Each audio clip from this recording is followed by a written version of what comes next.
Assalamualaikum warahmatullahi wabarakatuh. Perkenalkan, nama saya Leonardo Hardi Virgo dengan NIM 231011402704. Nah, saya dari kelas 06 TPLP 023. Di kesempatan kali ini, saya akan mendemonstrasikan proyek atau tugas besar atau UAS mata kuliah teknik kompilasi.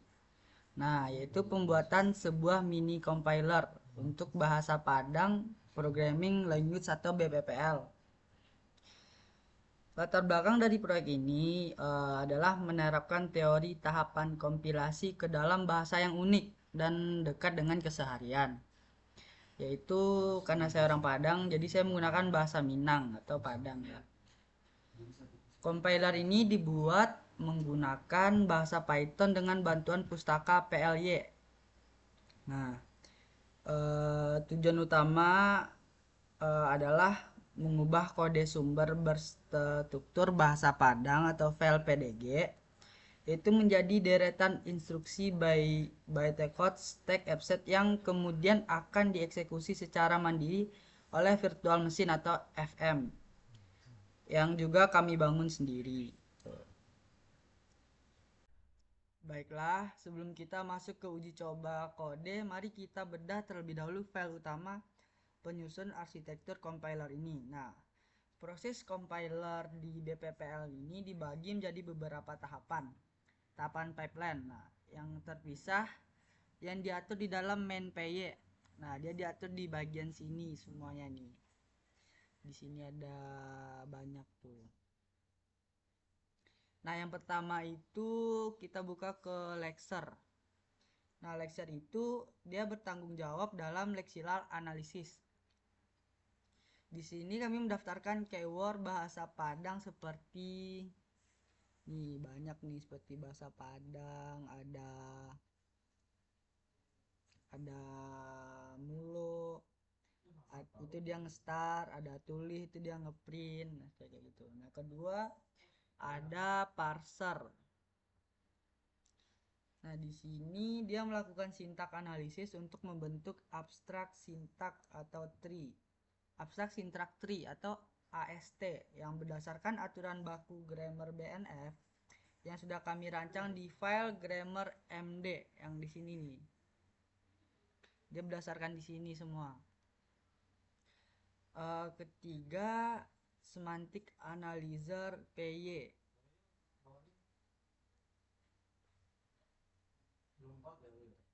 Oh, ini. Nah, di sini itu memastikan keabsahan tipe data atau type checking. Itu buat ngecek lah jatuhnya. Dan deklarasi variabel agar tidak terjadi error saat runtime. Yang keempat itu ada optimizer. Nah, yang di sini nih. Yang optimizer ini dia melakukan constant folding sederhana untuk mengoptimasi ekspresi matematika konstan sebelum diubah menjadi kode gitu. Cukup untuk puas nih.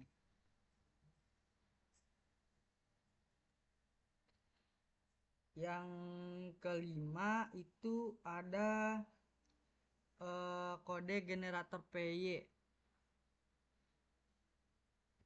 Nah, kode generator. Nah, ini kode generator PY. Itu untuk memproduksi instruksi bytecodes berbasis stack.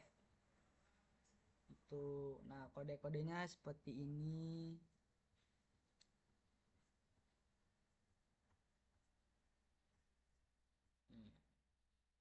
Ini kodenya semuanya. Nah, yang terakhir itu ada FMPY yang ini. Yang itu dia sebagai lingkungan eksekusi virtual mesin atau FM ya, yang membaca bytecodes tersebut.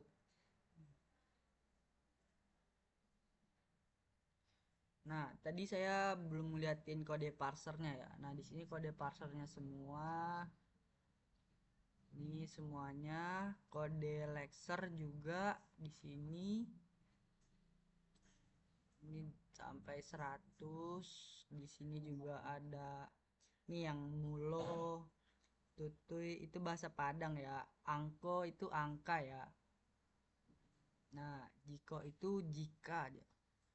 Nah, di sini saya juga kode mainnya di sini semua ya, main PY. Nah, di sini buat apa sih namanya, buat ngejalanin semuanya lah. Nih, semua kodenya di sini semua. Tuh. Selanjutnya tadi ada kode generator, belum saya liatin semua. Ini udah. Ini kode semuanya. Tuh. Kode kode grammar. Nih grammar. Nih semuanya nih.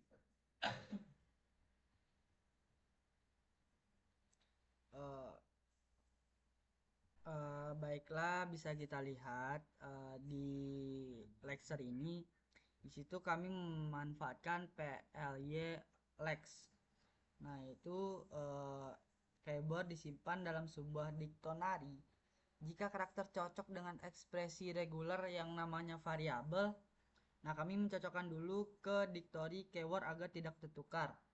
Kami juga mendefinisikan token newland secara ekspresif agar parser bisa mengenali batas ekspresi gaya bahasa sekuensial.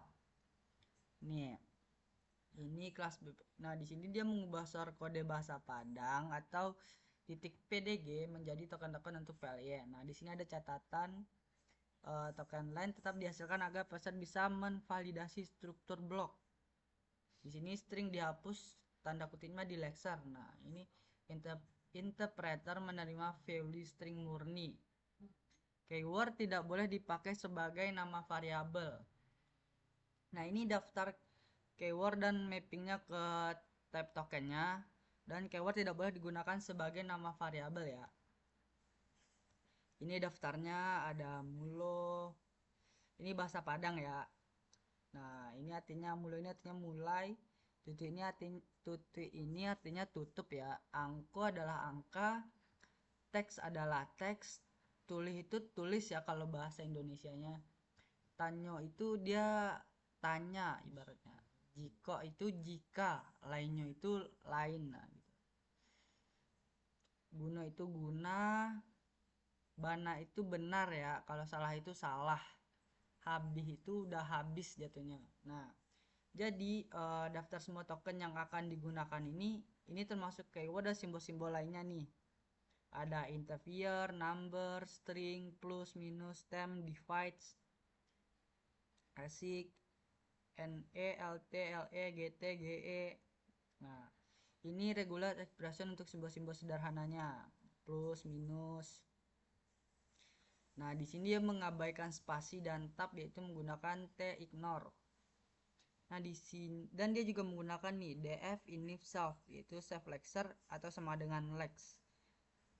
Di sini dia juga menggunakan aturan untuk mengenali string string diapit oleh tanda kutip ganda yang ini nih. Ini kodenya string. Aturan untuk bisa berupa nih aturan mengenali identifier dan keyword. Nah, bisa berupa nama variabel atau fungsinya ya. Di sini. Nah, ini aturan untuk mengenali number, aturan untuk menghitung number. Di sini aturan untuk menangani error, yang ini bagian karakter ilegal nih.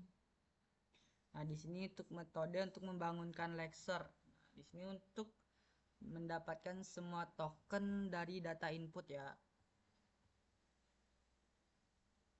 Ini saya bagian grammar ya. Ini bagian fungsi parser ya jatuhnya ya. Sini kami menerapkan shift reduce parsing. Nah, struktur paling akar dimulai dari aturan program yaitu mulo newland. Nah, ini programnya ya. Ini artinya dimulai. Diantar dia ngebolok sama tutui atau artinya tutup ya. Nah, setiap aturan ini dia menghasilkan struktur tuple Python. Sebagai contoh operasi aritmatika, akan menghasilkan tuple berbentuk up, left, dan right. Nah, struktur pohon inilah yang kita sebut AST ya, atau AS. Nah, ini ada block statement, statement. Ini dia deklarasi achievement. Nah, dia ada angko tadi. Nah, ini buat codingannya. Ini artinya dia ngeprint ini tuh, identifier, if else. Ini jika nah sepadang while. Ini function dan returnnya. Ada guna atau guno bahasa Minangnya. Di sini ini ada disuruh balik. Ini comparisonnya. Ada number string. Nah, di sini kode grammarnya. Baiklah, di sini saya akan menjelaskan yang semantic analyzer ya. Nah, tahapan ini yaitu tahapan analisis semantik sangat krusial. Nah, di sini kita memeriksa apakah ada variabel yang digunakan sebelum dideklarasikan dengan tipe data angko atau teks ya.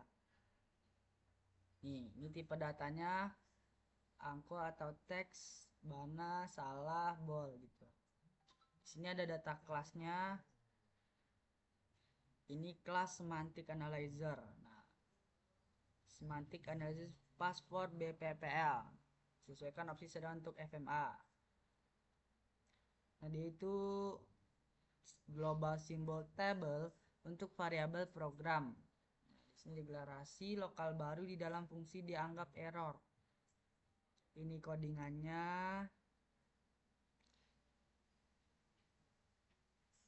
Nah, di sini ada kumpulan fungsi dan deklarasi global. Yang ini nih. Bagian sini. Ya, ini fungsi dan deklarasi global. Yang kedua ada analisis body programming atau dia validasi statement dan ekspresi. Itu dia ngevalidasi dulu. Ini dia bagian yang sini.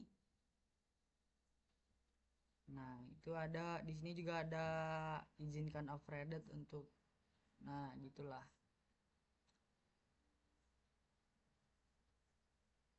Ini codingannya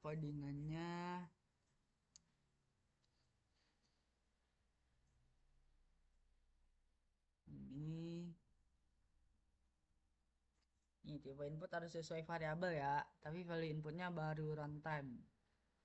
Jadi di sini dia cukup pastikan variabel atau angka dan teksnya gitu. Nah, ini fungsinya sudah dikumpulkan di pas 1, di pas 2, kita validasi body di tahap panggilan berikutnya ya.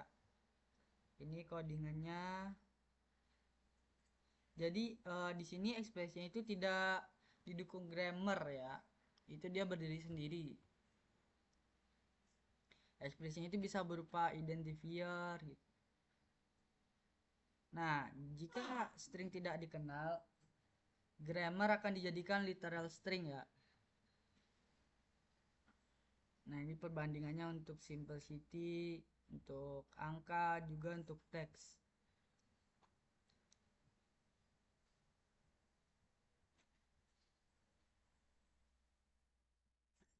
Jika dia lebih dari satu, return dia itu harus konsisten. Ini codingan grammarnya semua. Di sini juga ada optimizer. Jadi yang optimizer ini dia itu untuk menerapkan constant folding. Jika ada kode seperti angka X sama dengan 5 tambah 10, nah nanti dia optimizernya itu akan langsung menyederhanakan menjadi 10. Nah, itu di level AS namanya, AST ya. Sebelum masuk generator sehingga FM tidak perlu menghitung ulang operasi matematika tersebut saat program berjalan gitu. Itu gunanya AST ya. Nah, di sini nih simple optimization pass for BPPL.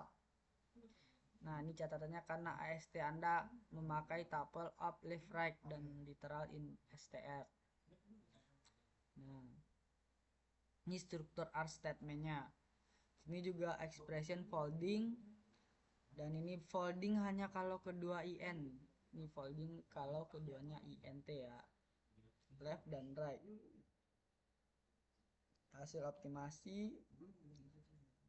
Di sini juga ada outer as plus. Baiklah, di sini mari kita buat atau bedah file implementasi real bahasa Padang ya. Ini yaitu di contoh Padang. Nah, di program ini dia wajib diawali dengan keyword mulo atau mulai ya, yang ini di baris awalnya. Nah, kita menggunakan fungsi tulis untuk menampilkan teks ke layar. Nah, nanti dia akan menampilkan teks yang ini. Program data diri sederhana, masukkan nama.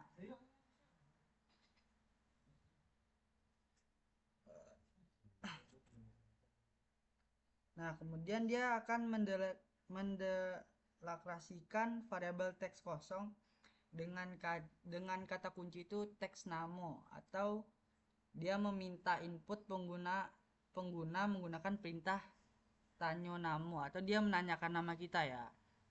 Nah, selanjutnya kita menguji kontrol percabangan. Kita deklarasikan angka umur 19. Nah, angka umur ya, ini bahasa Indonesianya. Nah, melalui perintah jika umur ini besar dari 17. Nah, kalau besar dari 17, yaitu dia akan ditulis statusnya lah gadang atau udah besar ya. Nah, kalau di bawah 17, nanti statusnya itu masih ketek atau masih kecil lah jatuhnya. Bahasa Indonesianya kayak gitu.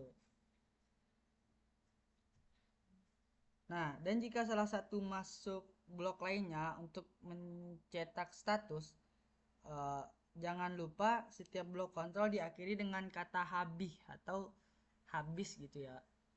Nah, di sini di bagian bawah ini kita mendefinisikan sebuah fungsi perkalian atau hitung mundur menggunakan keyword guna hitung mundur atau sama dengan n ya.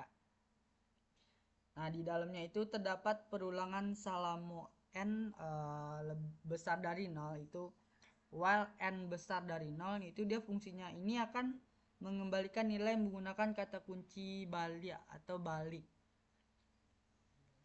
Nah,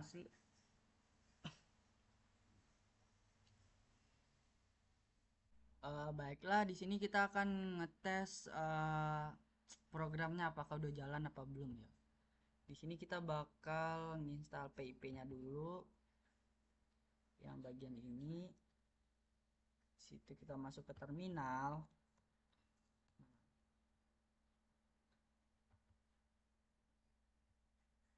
Nah, PIP-nya udah jalan. Nah, kita hubungin dengan main contoh Padang ya, yang tadi bahasa Padang kita akan menghubungkannya. Ini kita akan menggunakan contoh Padang. Nah, di sini terbukti ya semuanya itu valid atau apa sih namanya? Atau berhasil ya. Ini leksernya dia melihatkan contoh lekser semuanya. Keyword. Ini program data sederhana. Lekser. Atau saya ini dulu kali ya. Ini saya ini leksernya, number. Nah, di sini bagian parsernya. Ini optimasi selesai, bytecode-nya. Nah, ini ada program data sederhana. Nah, di sini kita disuruh masukkan nama Waang. Itu artinya masukkan nama ya. Di sini contoh nama saya Leo. Nah, ini statusnya lah gadang atau udah besar ya, karena persis seperti yang tadi yang di bagian ini, bagian contoh Padang. Sabar. jika umurnya lebih besar dari 17 itu statusnya lah gadang ya, maka ini terbukti valid atau berhasil. Nah, uji coba fungsi loopingnya itu udah selesai juga.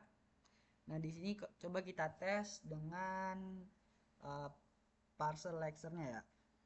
Coba 3, nah ini aja nih, 3 tambah 4 kali dalam kurung 5 tambah 5. Nah, di sini dia menyederhanakan dengan tadi AS tadi ya kalau nggak salah ya. Nah, di sini dia langsung membuat 43.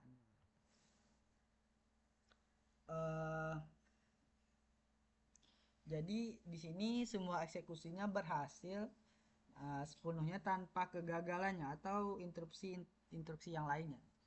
Nah, sekian dari presentasi saya.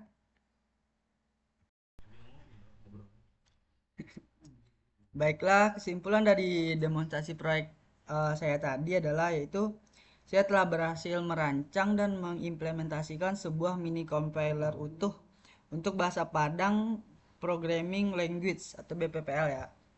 Nah, proyek ini membuktikan bahwa bahasa daerah atau bahasa apapun dapat dijadikan instruksi komputasi formal.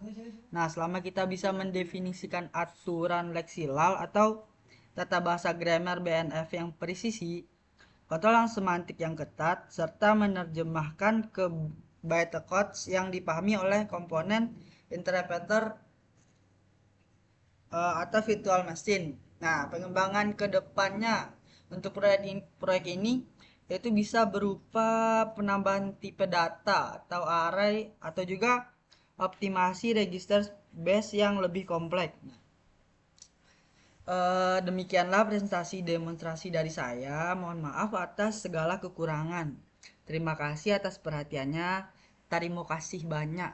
Wassalamualaikum warahmatullahi wabarakatuh.